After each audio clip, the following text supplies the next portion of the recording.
আসসালামু আলাইকুম। আশা করি সকলেই ভালো আছেন।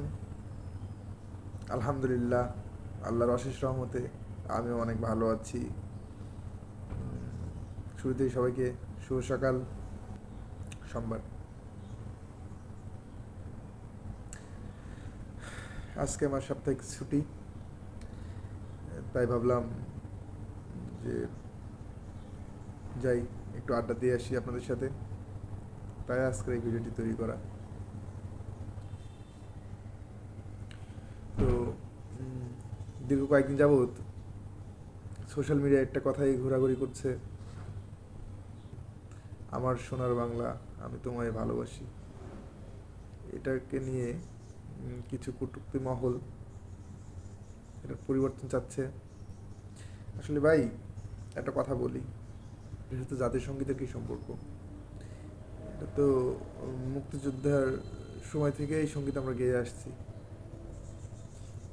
এই সঙ্গীতটা আমাদের আবেগ, ভালোবাসা, এটাকে নিয়ে নাড়া দিয়েন না ভাই। এটাকে যদি নাড়া দেন, বাংলার মাটিতে আবার একটা আন্দোলন হবে।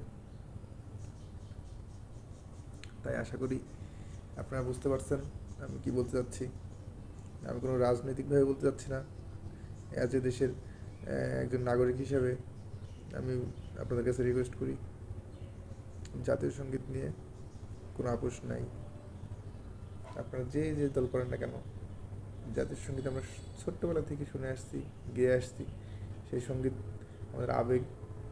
আমার এখনও মনে পড়ে, যখন স্কুলে পড়তাম, স্কুলে অ্যাসেম্বলিতে প্রতিদিন আমার সোনার বাংলা, আমি তোমায় ভালোবাসি থাকতোই প্রতিদিন। জাতীয় সঙ্গীত একটা আবেগের জায়গা।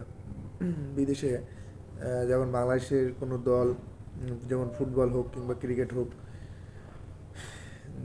যাওয়ার পরে বাংলাদেশের জাতীয় সঙ্গীতটি যে সময় বাজে, বিশ্বাস করেন ভাই, বুকের ভিতরে ধুপুক ধুপুক করে ওঠে। এই সেই জাতীয় সঙ্গীত। আর এই সঙ্গীতকে আপনার পরিবর্তন করতে চান, এটাই খুবই কষ্টদায়ক। এটা তো মানব না ভাই।